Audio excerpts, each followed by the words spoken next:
connais le projet là? Gros bras. Ça fait hyper longtemps que j'ai pas fait de séance pur bras, pur biceps, triceps. Mais là, j'ai un nouveau programme et je vais vous le partager juste après pour que vous puissiez savoir exactement quels exercices je vais faire. Mais là, le but est assumé, reprendre du muscle, aussi bien sur les bras que sur le reste du corps. Parce que vous vous rappelez, l'une des dernières vidéos, le bilan où il y avait des mensurations qui avaient un petit peu descendu. Je n'étais pas content. Je n'étais pas content et je pense qu'il y a moyen d'optimiser un peu les choses pour reprendre un peu de galbe. Et là, on retourne, c'est retour aux sources. Retour à l'essentiel avec des exercices bien à l'ancienne, avec un format d'entraînement pas compliqué mais efficace. Et surtout, retrouver du plaisir à faire de la muscu. Et là, déjà, biceps, triceps en superset, il faut dire que c'est séduisant. C'est séduisant pour le pump et pour la sensation. Donc j'ai trois exercices biceps, 3 exercices triceps, il me semble. Peut-être un 4e triceps. Et un dernier avant-bras. Une petite séance qui va durer, je pense, 50 minutes. Je prends mon temps au niveau des récup. On va voir ce qu'on va faire sur les performances. Là, c'est le projet échec musculaire à toutes les séries. Je ne vais pas du tout m'économiser. Et je veux vraiment voir ce que ça peut donner d'aller chercher de l'intensité max à toutes les séries. Bon, sur les bras, je ne prends pas trop de risques, parce que ce n'est pas ce qui va me tuer niveau récup. Mine de rien, ça fait du bien de réduire un tout petit peu le volume d'entraînement. Parce qu'avant, je faisais pec dos, épaule bras, jambes, et je répétais ça. Donc j'avais que 3 séances différentes. Donc ça faisait des cycles relativement courts. Et là, je me suis chauffé à faire 4 séances différentes. Donc un espèce de push où en fait, je ne fais pas les triceps. Donc pectoraux, deltoïde moyen, deltoïde antérieur. Je fais une séance dos, trapèze, deltoïde postérieur, une séance jambes et une séance bras. Et en général, je prends un jour de récup en plus. Donc ça fait des cycles de 5 jours. Hyper confortable, j'ai le temps de bien récupérer entre chaque séance. Et niveau énergie, je me sens beaucoup mieux. Surtout que je continue à faire de la course à pied, hein, évidemment. Et combiner les deux comme ça, ça me permet quand même d'améliorer mes performances sur presque chacune des séances. Et ça, du coup, niveau progression et récupération de galbe, à mon avis, ça devrait faire son petit effet. C'est ce qu'on espère en tout cas. Oh, le curl incliné, je le sens profondément sur l'humérus, en dessous le biceps, tellement il me bousille. Et vous allez voir en fait sur la sélection d'exercices, et vous le verrez aussi sur les autres séances, je me suis un peu moins cassé la tête avec des choses qui seraient hyper optimisées. Par exemple, le curl incliné, ça fait longtemps que je ne l'ai pas fait parce que je préfère faire le curl, vous savez, dos à la poulie là, pour bien étirer les biceps. Mais en réalité, le curl incliné, c'est un super exercice que j'ai fait pendant plus d'une décennie au début quand je n'avais pas les connaissances que j'avais maintenant et pas forcément l'accès à du bon matériel, des bonnes poulies, etc. Donc c'est cool de revenir un peu sur des exercices plus old school qui sont très bien, qui fonctionnent bien, mais qui ne sont pas forcément le top de l'optimisation, de la courbe de résistance, etc. Là, tout ce qu'on veut, c'est soulever du poids. Oh, les demi-amplitudes là à la fin, ça tue. Ça tue complètement. En plus, je me suis fait des petites folies ces dernières semaines. J'ai acheté un petit truc pour les triceps, cette espèce de petite sangle comme ça. Je ne sais pas si c'est pour les triceps, mais en tout cas, ça marche super bien. Et je fais du pullover aussi avec. J'ai acheté une Barisi, oh là là, sacrilège, Nassim Saïli, qui a une foutue Barisi au gymnase. Et oui, mais ça, c'est pour faire le prochain exercice triceps. Le French press, vous savez, les extensions derrière la nuque comme ça. C'est quand même plus pratique avec une Barisi. Et puis, j'avais envie d'en avoir une. Depuis quand je suis obligé de me justifier sur le matos que j'achète dans ma propre salle? Mais un petit peu de matériel en plus, ça permet d'avoir un peu de variété, de changer les choses. Et ça fait du bien. Ah putain! C'était laborieux. Je me suis trompé de charge. C'était bien moins lourd. Mais c'est pas grave, je crois que je vais laisser ça. Et je vais me le faire en série courte aujourd'hui. Normalement, j'ai 5 kg de chaque côté, plus la barre, ça fait 21. Je crois la barre, elle fait 11 kg. Et puis là, il y a 31. J'ai pas encore les triceps pour, mais d'ici quelques semaines, ça devrait passer. Je sais pas si vous avez déjà fait cet exercice. Je le ponçais avant quand j'ai commencé la muscu. Je faisais que ça, parce que j'y connaissais rien. Mais en vrai, il n'est pas dégueu. Le seul problème, c'est qu'on a toujours tendance à écarter les coudes au max. Donc ça peut faire un petit peu mal à l'articulation. Mais quand on gère bien la technique, franchement, il est nickel.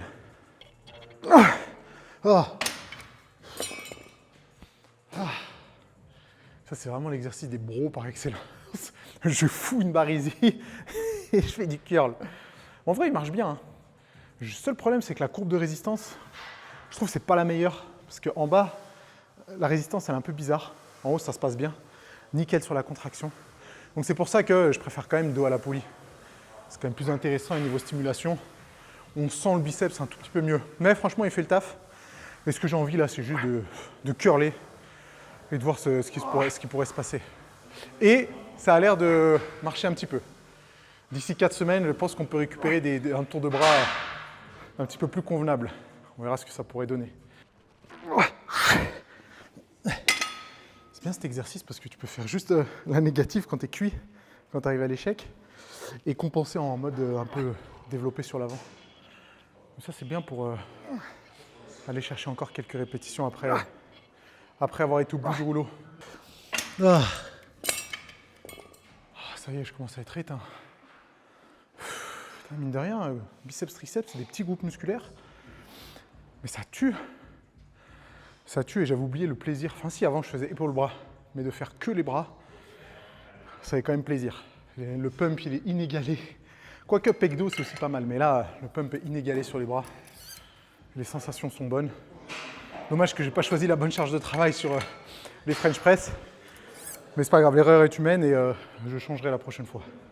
Je pense que ça fait au moins 12 ans que j'ai pas fait du spider curl. Et je serais curieux de savoir dans les commentaires si c'est un exercice que vous programmez toujours dans vos séances bras. En fait, j'ai tellement été élevé aux machines à résistance variable, etc., que j'en oublie les exercices de base. Enfin, c'est pas que je considère ça comme un exercice de base, mais quand tu te dis « Ok, j'ai envie de travailler les biceps en mode contraction », pourquoi ne pas faire du Larry Scott avec une résistance variable sur une machine prime? C'est ce que je fais habituellement. Mais là, c'est cool de retrouver un peu les sensations que j'avais au départ. Et en réalité, un spider curl, d'un point de vue biomécanique, anatomique, c'est pas délirant. Hein. Surtout étant donné que je l'ai enchaîné avec du curl incliné en premier, on reste cohérent. Le seul problème de ce superset, si vous voulez le reproduire dans votre salle, c'est que c'est chiant en fait. Il faut avoir un banc inclinable, il faut qu'il soit à côté des poulies, il faut pouvoir prendre une barre easy ou une barre droite, une poulie haute. J'imagine même pas comment ça doit être possible dans une salle commerciale. D'ailleurs, comment vous faites pour ceux qui s'entraînent à Fitness Park, Basic Fit, Honor, etc. Est-ce que ce genre de truc, c'est possible? Ou vraiment, ça ne doit même pas apparaître dans votre programme de muscu parce que vous savez pertinemment que si vous allez à la salle un lundi soir, à aucun moment vous pouvez avoir une poulie réglable, plus une barre easy, plus un banc, etc., etc. Et ça, j'avoue que ça doit être frustrant, donc je suis quand même bien content et reconnaissant d'avoir ma petite salle et de pouvoir faire tous les exercices que je veux dans l'ordre que je veux. Enfin bon, trêve de bavardage. Il nous reste une série. On va essayer de faire grossir ses bras.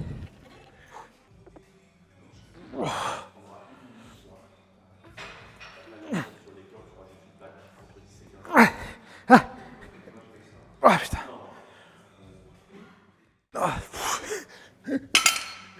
C'est fou comme on voit, ça tourne là. C'est fou comme on voit comment j'arrive pas à tricher. Même quand j'essaye de donner un à-coup, impossible. Il y a un truc nerveusement qui me dit non mais Nassim, fais pas ça. Tu vaux mieux que ça. Tu vaux mieux que ce curl dégueulasse. Tant mieux, je vais pas m'en plaindre.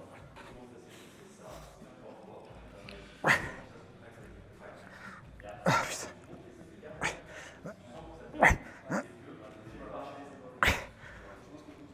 Ok.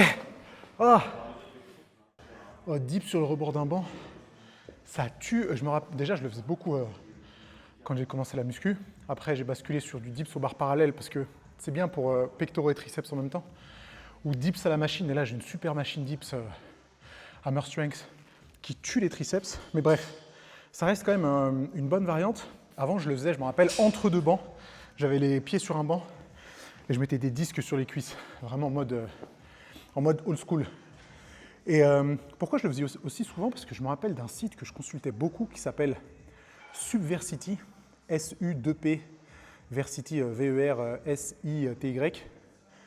Au pire, je le mettrai dans la description, mais je ne sais même pas si le site existe encore parce que ça date, ça remonte de quand, juste après avoir passé mon diplôme d'éducateur sportif, genre 2012-2013.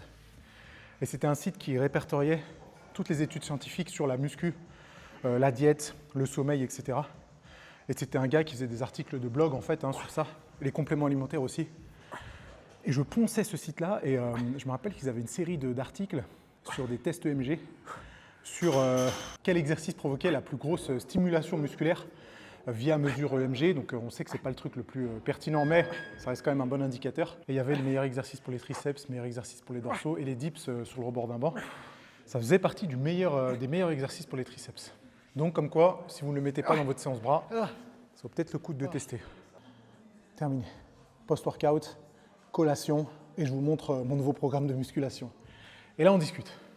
Alors, déjà, quelque chose de plutôt sympa. J'ai bien maintenu ma forme physique. Je me suis pesé il y a 2 jours. 91,7 kg et 10% de masse grasse. Je vous l'affiche juste ici. C'est très cool. Je pense que si je peux maintenir mon poids de corps je vais prendre une grosse fourchette, entre 89 et 92 kg, c'est fantastique. Sachant que là, comme je vous l'ai dit juste avant, il n'y a pas de déficit calorique volontaire. Ça veut dire que quand j'ai faim, je mange, mais je garde quand même cette barrière des 92 kg un peu dans un coin de ma tête pour ne pas remonter trop haut. Sachant qu'au plus bas, là, en 2026, j'étais à 87,8. Attendez, laissez-moi vérifier. Peut-être que c'était… Non, c'était même moins que ça. Au plus bas, j'étais à 87,2 et 7,6% de masse grasse. C'était le 6 mars. Après, c'était pendant le ramadan. Donc, je ne sais pas à quel point c'est pertinent. Mais bien content d'avoir maintenu ça. Alors mes abdos, ils sont un tout petit peu moins définis que la dernière vidéo que vous avez vue, enfin l'avant-dernière vidéo que vous avez vue, celle du bilan, mais c'est pas trop grave. Et du coup, juste après le ramadan, c'est-à-dire à partir du 20 mars, je crois, j'ai commencé mon premier programme de muscu. Je vous affiche les séances ici pour que vous puissiez avoir une petite idée. Donc il y a déjà la séance droite que vous avez vue, curl incliné, extension poulie haute, curl poulie basse, French press, spider curl, extension polyquin et curl bar pronation, dips sur banc. Nickel, très très bonne sensation, je suis bien content de cette séance. Ensuite, il y a, c'est pas dans le bon ordre, hein, mais on s'en fout. Ensuite, il y a pec, avant d'épaule et deltoïde moyen. Donc pectoraux, deltoïde antérieur, deltoïde moyen. Développé couché à la barre, écarté incliné, dips lesté, overhead press, élévation latérale poulie basse, élévation latérale. Alors, je vous expliquerai pourquoi j'ai mis 2 fois les élévations latérales juste après. Mais il y a un truc qui devrait être flagrant, là, que vous devriez voir directement, c'est à quel point il n'y a pas de machine. C'est que, enfin si, une poulie, mais on s'en fout. C'est beaucoup de charge libre et beaucoup d'exercices un peu à l'ancienne. Et je pense que c'est ce dont j'ai besoin aujourd'hui. Et surtout, j'ai besoin de reprendre un petit peu de force sur les exercices de base, genre développé couché, overhead press, dips lesté. J'ai envie de retaper quelques petites jolies performances. Et pour ça, je pense qu'il n'y a rien de mieux que des exercices à l'ancienne, des exercices de base que j'apprécie beaucoup et qui me provoquent des super sensations. Bon, après les pecs, j'ai jamais eu de problème avec ça, donc ça ira bien. Et pourquoi je mets 2 fois les élévations latérales à la fin?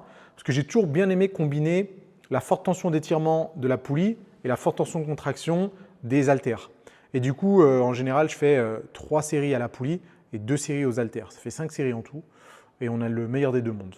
Donc très très bien sur cette séance-là. Je l'ai déjà testé 2 fois et je vais la faire une 3e fois demain.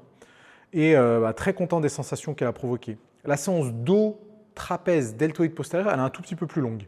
Traction lestée, tirage grand dorsal, tirage bûcheron, pullover à la poulie, rowing buste penché, élévation Y, shrug à la barre, pec deck inversé. Alors déjà, pour les dorsaux, traction lestée, tirage grand dorsal, tirage bûcheron, pullover poulie. C'est vrai que ça fait un peu beaucoup. Je pourrais virer le pullover à la poulie haute et garder que les 3 premiers exercices. Et même les tractions, je ne le considère pas directement comme un exercice pour les dorsaux, mais plus un exercice pour le dos et un exercice où je serais quand même un peu plus intéressé par l'amélioration des performances. C'est pour ça que je les ai mises lestées. Pouvoir faire une bonne série de 8 à 10 répétitions avec un disque de 20 kg, franchement, je ne dis pas non. Du coup, il nous reste quoi? Tirage grand dorsal et tirage bûcheron qui sont purs dorsaux. Et le pullover à la poulie, peut-être que je ne ferai pas autant de séries que les autres exercices. Rowing buste penché, c'est pour les trapèzes. Élévation Y, c'est pour les trapèzes. Shrug bar pour trapèze supérieur. Là, on est bon. Et pec deck inversé pour l'arrière d'épaule. Donc, il y a beaucoup d'exercices, mais cette séance, je l'ai fait 2 fois aussi. Et elle n'est pas si longue que ça. Elle dure à peine 1 heure. Enfin, elle dure 1 heure, mais pas plus. Donc, c'est plutôt, je préfère plutôt me fier à la durée totale de la séance plutôt qu'au nombre d'exercices, parce que ce n'est pas toujours très parlant. Et puis la séance jambes, elle est juste ici. Leg curl, leg extension, soulevé de terre jambes tendues, squat, fente en déplacement, mollet debout avec barre. Sans cale, c'est les pieds au sol. Bête et méchant. Et c'est un peu une alternative d'une des séances que je vous avais montrées. Donc je ne vais sûrement pas la filmer celle-là, parce qu'on s'en fout un petit peu, vous connaissez un peu le tarif. Leg curl, leg extension, il n'y a pas besoin d'en dire plus. Je l'ai fait bien en début de séance parce que ça me permet de bien échauffer mes genoux et d'être super à l'aise sur le squat après. Soulevé de terre, jambes tendues, squat à la barre libre parce que j'ai envie de récupérer aussi des performances qui sont acceptables. Et cette séance, je l'ai fait qu'une seule fois et c'était dur. Le squat, j'ai mis 90 kg en série de 12, mais j'étais froissé de chez froissé. Mais ça va revenir rapidement, vous inquiétez pas. Fente en déplacement, je l'ajoute un peu pour avoir une logique, un peu d'instabilité et d'exercice unilatéral. Ce qu'on ne pourrait pas avoir avec les autres exos qui sont vraiment trajectoire verticale, les deux pieds en même temps, bien calés. Fente en déplacement, ça fait toujours du bien et en plus, ça augmente un petit peu la dépense énergétique. Donc, c'est bon à prendre. Et puis, ce programme, je compte le garder déjà tout le mois d'avril, tout le mois de mai, c'est sûr et certain, et probablement une partie du mois de juin. Et après, on verra comment ça évolue. Après, je vous avoue que là, je commence, c'est petit aparté, hein. J'ai fait quelques podcasts avec d'autres personnes sur le sport, hein, et on parlait des objectifs, est-ce que je vais refaire un marathon, est-ce que je vais préparer un Irox, etc., etc. Là, je commence à être dans de bonnes conditions pour m'imaginer me fixer un objectif, en endurance, hein, je ne parle pas en musculation. Irox, franchement, jusqu'à maintenant, ça ne me tentait pas beaucoup, mais je me demande si ça ne vaudrait pas le coup de le faire en double, tu vois, avec quelqu'un qui en a déjà fait, juste pour le délire. Pas en mode je veux performer à 100% de mes capacités, mais j'ai juste envie de passer un bon moment avec quelqu'un, tester l'exercice et le format avec une autre personne en duo, et voir ce que ça peut donner. Et puis après, vous le savez, il y a toujours dans un coin de ma tête le 3e marathon que j'aimerais préparer. C'est sûr que je ne vais pas le faire en 2026. Mais pourquoi pas en 2027? Mais si je le fais en 2027, il faut commencer à envisager les choses dans pas trop longtemps. Parce que si par exemple je fais le marathon de Paris en avril 2027, il faut s'y prendre en octobre 2026. Donc, ça commence à me travailler un petit peu et je vais voir comment se passent les prochains mois avec course à pied et musculation, avec un peu moins de course à pied et plus de musculation, voir si j'ai toujours envie de me fixer cet objectif. Mais évidemment, je vais vous faire suivre tout ça et pour ça, je compte sur vous pour vous abonner à la chaîne. Il y a le petit truc juste là. Hop, abonnez-vous à la chaîne pour ne pas rater les prochaines vidéos. Et la prochaine, en plus, ce sera sûrement la semaine prochaine où je vais tester un truc très sympa et je vais vous partager ça. Les amis, à plus. Moi, je retourne à ma séance.